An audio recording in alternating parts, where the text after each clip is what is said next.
Alright, what's up there YouTube? Back here again with another video, and we're back down here in my basement, in my pseudo shop, you could say.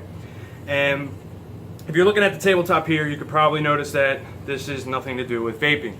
And I haven't put up many videos recently because I've been busy with household items.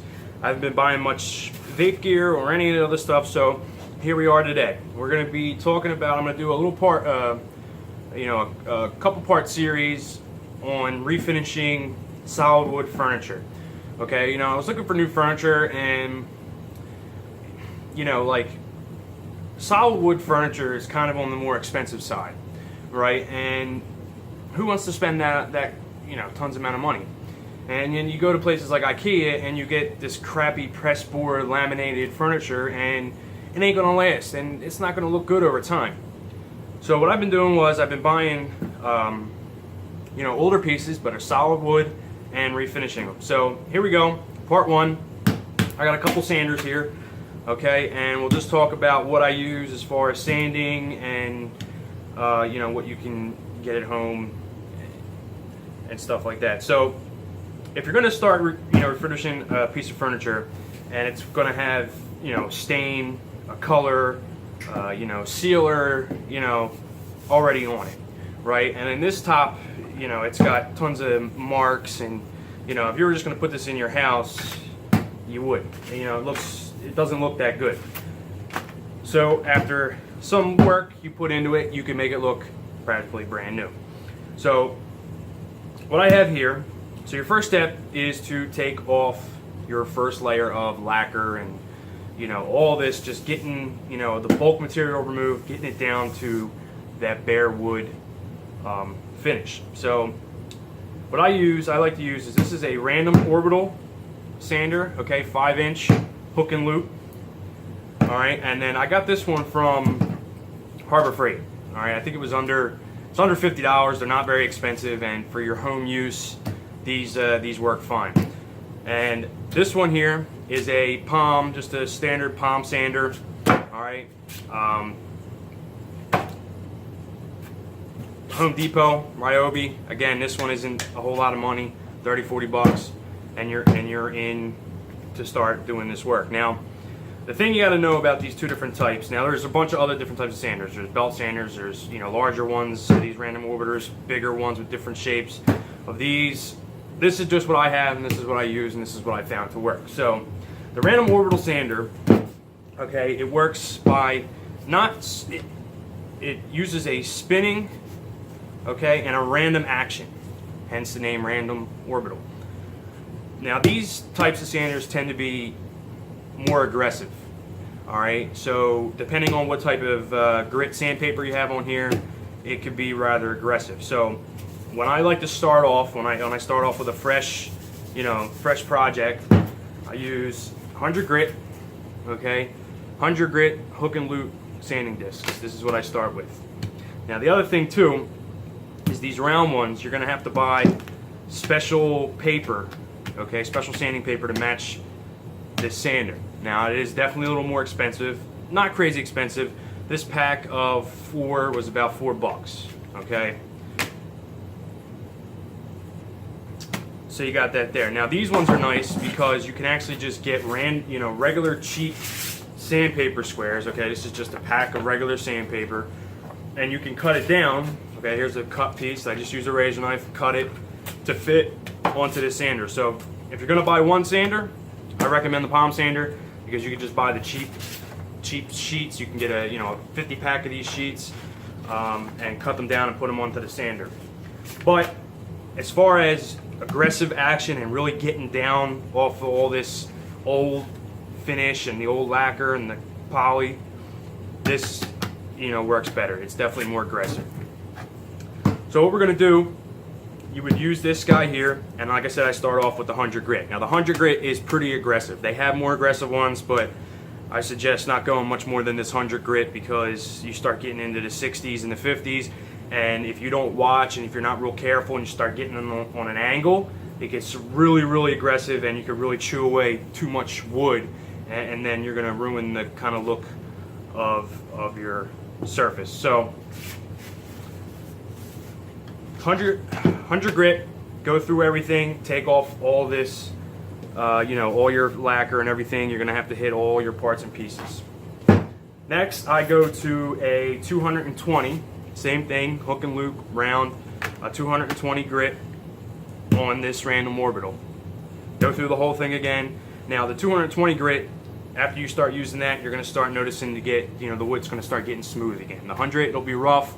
It'll be aggressive enough to get through all this junk, get it down to nice clean wood. 220 will start to soften it up. It'll start to get nice and smooth. And then you're starting to get into the right direction. Now always when you're using this, be careful.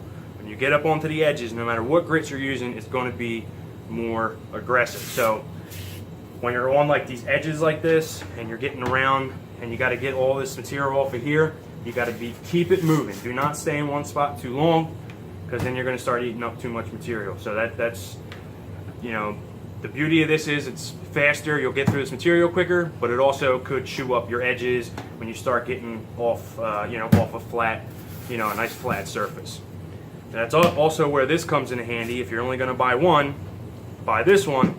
You could use 100 grit or 60 grit on here, and it won't be as aggressive as this sander, but you'll still get a good amount of material off at a decent pace. And then you drop down your grits, and you can still do the same type of deal. So after I go to the 220 with the random orbital, I switch over to the palm sander, okay, and I'll use a 220. Now, like I said, this is just less abrasive and it's a little slower, so even though it's the same grit, it's going to take another layer, a nice small layer off, and start to smooth it out even better. After I go through it with the 220 on the palm sander, then I'll switch over to a 320, okay? And now this 320, what's going to do is it's really going to start to smooth it out. This is going to be your finish. As soon as once you get everything off and you've gone through it and you got it down to a nice smoothness, this is what you're going to use at the very end to really just soften it up, smooth. And once you go to do your staining, which we'll get to later, it will be, it'll come out great. So, other topic too, what happens where these tools might not fit down on like different details along the back, along the front, in the intricate parts of maybe the doors or drawers. You do it by hand, right? Old-fashioned way. Now this is by far nothing professional about this. This is just the way I go through and refinish the furniture that I use. Okay, there's many more different grits of paper that you can buy. Most professionals would recommend you start at your 100 and you do a few more steps in between, 100, 150, 180, 220, a 240 or a 250 to a 300, 320, and then there's a couple more sizes in between. But these three different ones, trust me, they gets it nice smooth, and you'll be happy with the finish when you're done. So like I said, into your little details and stuff where these tools don't get, I just do it by hand. I take 150, I have 150 regular paper here, and I just go at it by hand, and for the intricate parts, you're just gonna have to do it. This just takes time. Take your time and you get all the material off and you smooth it down. Trust me, you'll be happy with your finish in the end. So, that pretty much covers, your basics on your sanding and what you're going to be doing, starting off. Again, any questions, feel free to ask me in the comments below. But both of these tools are under 50 bucks. If you're going to buy one, get this one. It's more versatile. You can do every stage with this one. But this is good if you to start off with. It'll get you all, going a lot quicker. It's more aggressive. It'll get through it a lot better. The other thing is you have to buy special pads. The way these work, it literally just sticks on. All right, it's got like a felt material in the back and like a grippy, kind of like a Velcro style here. The holes. Now the holes correlate. Some of them got 5 holes. Some of them have 8 holes. Make sure you get the right type, to fit your sander. All right, and that's going to help you with your dust collection. So you just look in your store. You buy a 5-inch hook and loop disc sander. You get your 5-inch hook and loop disc sanding pads. This got 8 holes. This has 8 holes. You can use the 5-hole ones. These are 5 holes. they work, but it just creates more dust and it doesn't pick up as well. Same thing with this. This has a dust collection, but not quite as good. You're using just plain sandpaper. Now they do make special paper for these with holes in it as well. But again, you're spending more money. Why not just use cheap sandpaper, and you can keep changing it out. Now same thing here. It has the holes. It'll you can put a back attachment on here if you want, and that'll help you with your dust, keep your dust down. And then this has like a clip system here. So it has these little tabs. You put your sandpaper up across the front. All right, clip it down.